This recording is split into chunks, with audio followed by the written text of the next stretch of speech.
आज मानसिक छवि पे बात करते हैं। हमारे दिमाग में किसी चीज को लेकर, किसी वस्तु को लेकर जो तस्वीर बनती है, जिसके बारे में हम सोचते हैं। जैसे हम कहें हाथी, तो आप सबके दिमाग में आपने हाथी देखा होगा तो हाथी की तस्वीर बनती है। हम कहें घोड़ा, तो तुरंत आपको कहीं जहां का आपने घोड़ा देखा होगा तो घोड़ा की तस्वीर आ जाएगी, आ जाएगी।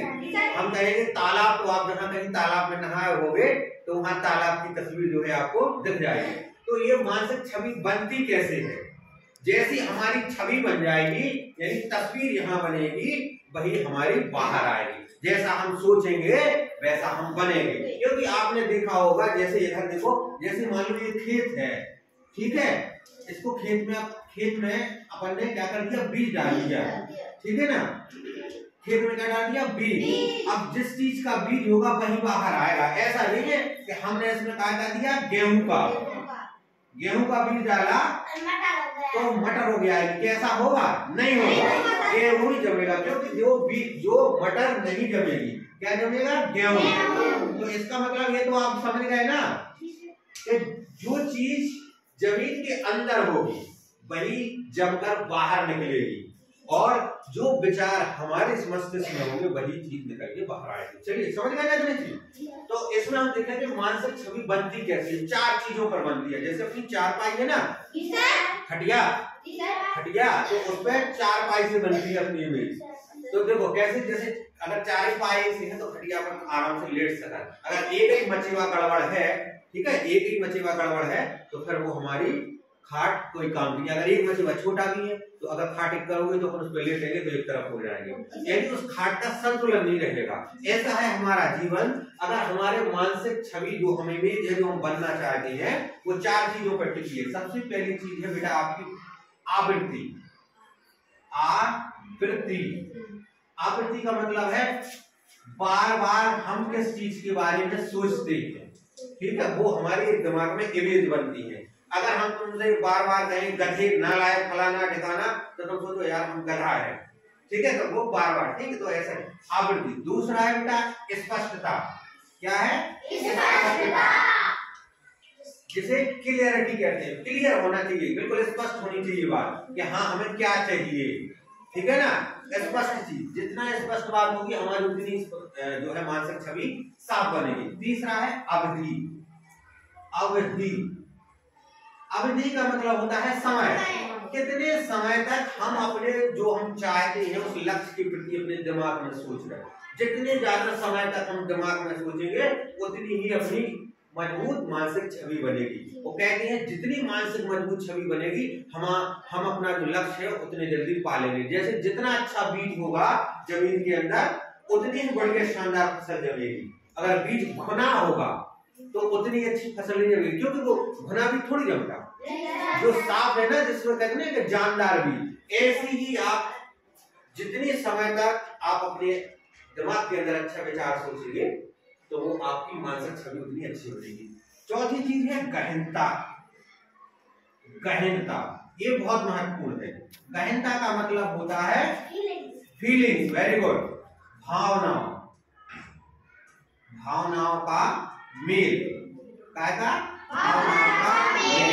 आपने देखा होगा, देखो इसको ऐसे समझ लो, जैसे ये खेत है ना, देखो ये खेत है, इसमें वीआईपी बीज डाल दिया हमने, हाइब्रिड बीज डाल दिया, 1 नंबर का उन्नत किस्म का बीज डाल दिया, बेहतरीन से बेहतरीन जो हाई क्वालिटी का बीज आता है वो डाल दिया खेत में। जमीन भी 1 नंबर, लेकिन ये बीज जब तक नहीं जमेगा जब तक इसमें क्या नहीं मिलाएंगे, पानी। वरना वो ऐसे सूखे खेत में पड़ा रहेगा, वो जमेगा नहीं।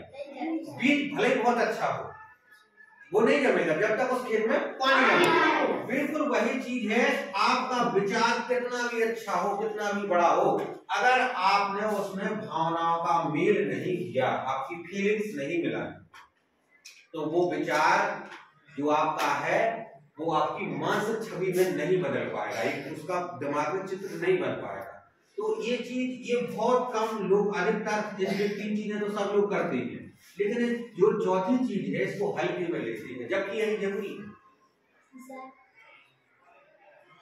जिसे कहते हैं उसने दिल पे ले लिया, यानी जैसे तुमने अपन से कोई बोल देगा कुछ ऐसी बात है तो वो दिल पे ले जाती है, उसका मतलब है वो गहनता से बोली नहीं है, वो बात है जो हमारी भावनाओं को नुकसान पहुंचाती है। यार उसने दिल पे ले ली बात, सॉरी बोलते हैं उससे, यार ऐसा नहीं, क्योंकि वो उसने वो ऐसी फीलिंग से वो विचार दिए कि वो दूसरे व्यक्ति ने उसको क्या है फीलिंग के साथ जोड़ लिए, वो गहनता ज्यादा हो गई, इसलिए उसको बुरा लग गया तो वो कहते यार इसने दिल ले ली। तो ये बेटा ध्यान रखना, ये मानसिक छवि है। मानसिक छवि जितनी स्पष्ट होगी कि आप चाहते क्या हो, ठीक है, ठीक है। जैसे मैं एक आपको अक्सर कहानी सुनाता हूँ कि जैसे एक व्यक्ति था, वो चाहता था कि मेरे पास बहुत सारा पैसा हो, बहुत बड़ी गाड़ी हो, बहुत बड़े अच्छे अच्छे आदमी हो, सुंदर महिलाएं हो मेरे पास। तो उसने स्पष्ट नहीं कहा था कि वो क्या चाहिए, तो वो क्या है जब बना तो क्या बना, बस का कंडक्टर बना। तो उसको एक बहुत सी बड़ी बस मिली, ठीक, और बहुत सा पैसा जो है वो कंडक्टर पैसे का थैला नहीं लटका रहे थे, तो जो किराया आता है तो उसमें खूब सारा पैसा, और सवारी के रूप में बहुत सी, मतलब दिन में देखो 50 सवारी आती है सवारी में, तो महिलाएं या पुरुष, सुंदर सुंदर महिलाएं पुरुष मिली। तो फिर बाद में बोला यार मैंने ये तो सोचे नहीं था करने में। तो मतलब उसने क्या है अपने दिमाग में जो मानसिक छवि थी वो स्पष्ट नहीं बनाई थी, इसलिए उसे स्पष्ट चीज नहीं मिली। इसलिए आपसे भी है कि आप जो जीवन में चाहते हैं उसकी जो मानसिक इमेज है, मानसिक छवि है, उसको स्पष्ट करिए। तो मैंने वो बता दिया, वो कहाँ होगी, आवृत्ति से होगी, यानी बार बार उस चीज को दोहराइए आप, जैसे ध्यान लगाना कहते हैं, है ना, तो उसको दोहराइए कि हाँ मैं ये हूँ, आप जैसे, है ना। उसके बाद फिर है स्पष्ट, चीज स्पष्ट होना चाहिए। जैसे आप पैसे वाले बनना चाहते हैं या कुछ भी, आप मान लो एक पुलिस ऑफिसर बनना चाहते हैं, तो स्पष्ट होना चाहिए दिमाग में कि मैं पुलिस वाला हूँ या पुलिस वाली हूँ या वकील हूँ या वकील जो भी हो, XYZ, या टीचर हूँ या कोई कलाकार हो, तो मैं अच्छे से वो कलाकारी कर रहा हूँ, तो ये स्पष्ट होना चाहिए। फिर है अवधि, आप कितने समय उसको सोच रहे हैं। जैसे विवेकानंद जी ने क्या कहा था, कोई एक लक्ष्य बना लो अपना और 24 घंटे उसके बारे में सोचो, यानी जो आपका लक्ष्य है उसको हमेशा दिमाग में सोचना है। क्यों, जितना लंबे समय तक रखेंगे उतनी ही आपकी मानसिक छवि जो है स्पष्ट होगी, और मानसिक छवि जितनी स्पष्ट होगी आपका लक्ष्य उतना ही जल्दी आपको मिल जाएगा। चौथी चीज है गहनता, यानी आपका जो लक्ष्य है उसमें क्या होना चाहिए, फीलिंग्स होना चाहिए। जैसे माँ अपने जब बच्ची को प्रेम या प्यार करती है तो उनको भावना होती है, अरे मेरा बेटा लाडला, तो वो उसमें फीलिंग्स मिलाती है ना, इसीलिए तो बच्चे माँ को प्यारे होती है और माँ बच्चों की प्यारी होती है, ठीक है।